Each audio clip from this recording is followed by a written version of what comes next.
ആഗോള മഹാമാരികൾ 26-ാം ഭാഗം. കോവിഡും അൽഷൈമേഴ്സും. ഹോർമോണുകളെപ്പറ്റി നേരത്തെ വിവരിച്ചിട്ടുണ്ട്. അസറ്റൈൽ കോളിൻ എന്ന ന്യൂറോ ഹോർമോൺ ഓർമ്മ, വിവേചനം എന്നിവയുടെ മുഖ്യ രാസവസ്തുവാണ്. അൽഷൈമേഴ്സ് രോഗികൾക്ക് ഇതിൻ്റെ ഉൽപ്പാദനം തീരെ കുറവായിരിക്കും. തന്മൂലം പ്രായം ചെല്ലുന്തോറും മസ്തിഷ്ക കോശങ്ങൾ അല്പാൽപ്പം ചുരുങ്ങാൻ തുടങ്ങുകയും അവ അമൈലോയിഡ് എന്ന ഒരുതരം പശ കൊണ്ട് ഒട്ടിപ്പിടിക്കുകയും ചെയ്യുന്നു. വാർദ്ധക്യത്തിലെത്തുന്നവരിൽ ചിലർക്ക് ഇങ്ങനെ സംഭവിക്കുമ്പോൾ അതിന് അൽഷൈമേഴ്സ് രോഗം എന്ന് പറയുന്നു. ഇത് ഒരുതരം ഡെമൻഷ്യയാണ്. ഗന്ധം തിരിച്ചറിയാതെ വരുന്നതാണ് അൽഷൈമേഴ്സിൻ്റെ ആദ്യ ലക്ഷണങ്ങളിൽ ഒന്ന്. COVID-19 രോഗത്തിനും ഇതുതന്നെയാണ് ആദ്യ ലക്ഷണം. അൽഷൈമേഴ്സിന് ചെറിയ ഓർമ്മക്കുറവ്, മലബന്ധം, അധിക ദേഷ്യം, പെരുമാറ്റ വ്യത്യാസം എന്നിവയും ആദ്യ ലക്ഷണങ്ങളാണ്. പിന്നീടാണ് ഓർമ്മക്കുറവ് കലശലാകുന്നത്. സമീപകാല ഓർമ്മകളാണ് കൂടുതലായി നഷ്ടപ്പെടുന്നത്. വാർദ്ധക്യത്തിൽ സ്വാഭാവികമായി ന്യൂറോണുകളുടെ പ്രവർത്തനം കുറയുക പതിവാണ്.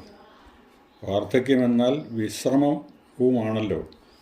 അപ്പോൾ പ്രവൃത്തിയുടെ ആവശ്യകത തീരെ കുറയുന്നു.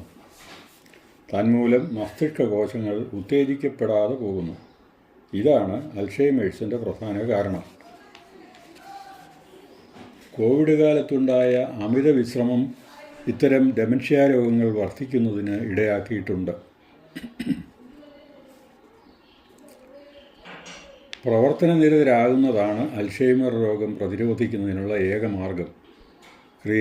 ക്രിയാത്മകത്വവും ചിന്തോദ്ദീപകവും മൗലികവുമായ രചനകൾ മനസ്സിന് ഏറ്റവും വലിയ ടോണിക്കാണ്.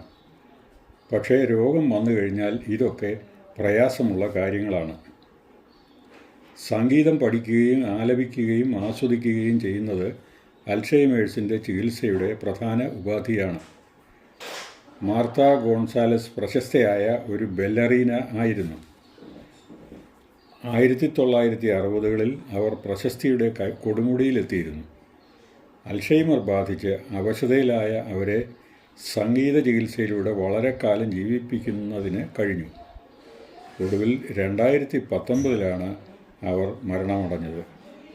ഹെഡ്ഫോൺ വഴി അവരെ പാട്ട് കേൾപ്പിക്കുകയായിരുന്നു തുടർച്ചയായിട്ട്. അതുകൊണ്ട് അൽഷൈമർ രോഗചികിത്സയിൽ സംഗീതത്തിന് പ്രഥമ സ്ഥാനമുണ്ട്. സംഗീതം കൂടാതെ ചിത്രരചന, കവിതാരചന, കലാപരമായ മറ്റു കാര്യങ്ങൾ, ഡ്രൈവിംഗ് എന്നിവയും അതിലുപരി താൻ പരിശീലിച്ച തൊഴിൽ തുടർന്ന് ചെയ്തുകൊണ്ടിരിക്കുകയും അൽഷൈമർ രോഗപ്രതിരോധ ഉപാധികളാണ്. പൂർണ്ണമായ ഡെമൻഷ്യ രോഗങ്ങൾക്ക് ശരിയായ ചികിത്സയില്ല. അവ വരാതെ നോക്കുകയേ വഴിയുള്ളൂ. എന്നാൽ ഈയിടെ ജീൻ തെറാപ്പി പരീക്ഷണഘട്ടത്തിലാണ്. കൊറോണ കാലത്ത് ഡെമൻഷ്യ രോഗങ്ങൾ കൂടുതലുണ്ടാകുന്നുണ്ടെന്ന് വേണം കരുതാൻ. കൃത്യമായ ഉറക്കം, നല്ല പോഷകാഹാരം, സ്വച്ഛവും സുഖപ്രദവുമായ ജീവിതാന്തരീക്ഷം, വ്യായാമം, യോഗ തുടങ്ങിയവ നാഡികളെ ബലപ്പെടുത്താൻ സഹായിക്കും. തലച്ചോറിലേക്കുള്ള രക്തചംക്രമണം കൂട്ടും. ആൻറ്റി ഓക്സിഡൻറ്റുകൾ അടങ്ങിയ ആഹാരങ്ങൾ നന്നാണ്. ചില ഔഷധങ്ങളും ചികിത്സയിലുണ്ട്. എന്നാൽ ഡെമൻഷ്യ രോഗങ്ങൾക്ക് ഏറ്റവും ആവശ്യമായത് സഹജീവികളുടെ സ്നേഹവും സംരക്ഷണവുമാണ്. ഈ വൃദ്ധരെ ഒരിക്കലും ഏകാന്തതയിൽ അകപ്പെടാൻ അനുവദിക്കരുത്. Acute disseminated myelitis. ഇതൊരു സുഷുമ്നാ നാഡിയെ ബാധിക്കുന്ന രോഗമാണ്. ഡീജനറേറ്റീവ് ഡിസീസ് എന്ന് പറയും. നാഡീശോഷണവും പലവിധ തളർച്ചകളുമാണ് ഇതുമൂലമുണ്ടാകുന്നത്. ഈ ഞരമ്പ് രോഗം കൊറോണ കാലത്ത് വളരെയധികം വർദ്ധിച്ചിരുന്നതായി റിപ്പോർട്ടുകളുണ്ട്. സദാ പ്രവർത്തനനിരതരായിരുന്നവർ പെട്ടെന്ന് അനങ്ങാതെയായപ്പോൾ സംഭവിച്ച ഒരു പ്രതിഭാസമായിരുന്നിരിക്കണം ഇത്. സ്ട്രോക്ക്. COVID-19 പാർശ്വഫലങ്ങളിൽ ഗൗരവമേറിയ ഒന്നാണ് സ്ട്രോക്ക്.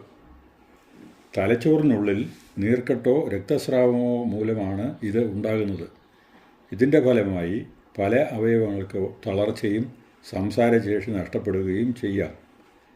മസ്തിഷ്ക കേന്ദ്രങ്ങളിൽ എവിടെയാണ് പ്രശ്നമുണ്ടാകുന്നത് എന്നതനുസരിച്ചായിരിക്കും ലക്ഷണങ്ങൾ.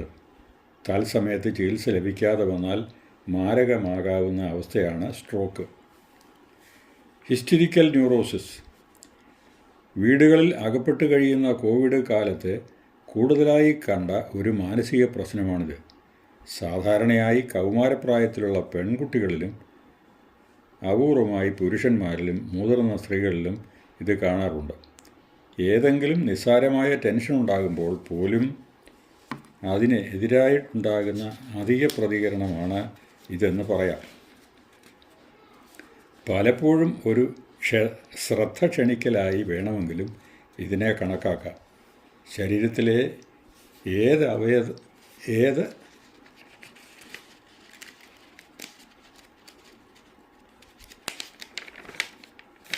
ഏതവയവങ്ങളുടെയും രോഗലക്ഷണങ്ങൾ പുറമേ കാണിച്ചേക്കാം. ബോധക്ഷയവും സനിയുമൊക്കെ കാഴ്ചക്കാരെ പേടിപ്പെടുത്തിയെന്നും വരാം. എൻ്റെ ക്ലിനിക്കൽ പ്രാക്ടീസിൽ ഞാൻ കണ്ടിട്ടുള്ള ഹിസ്റ്റീരിയകൾക്ക് കണക്കില്ല. സ്പിരിറ്റ് അമോണിയ മണപ്പിക്കുമ്പോൾ അധികം പെൺകുട്ടികളും ചാടി എണീറ്റ് പോകുന്നത് കാണാം. അപ്പോൾ ബന്ധുക്കൾക്ക് വളരെ ആശ്വാസമാകും.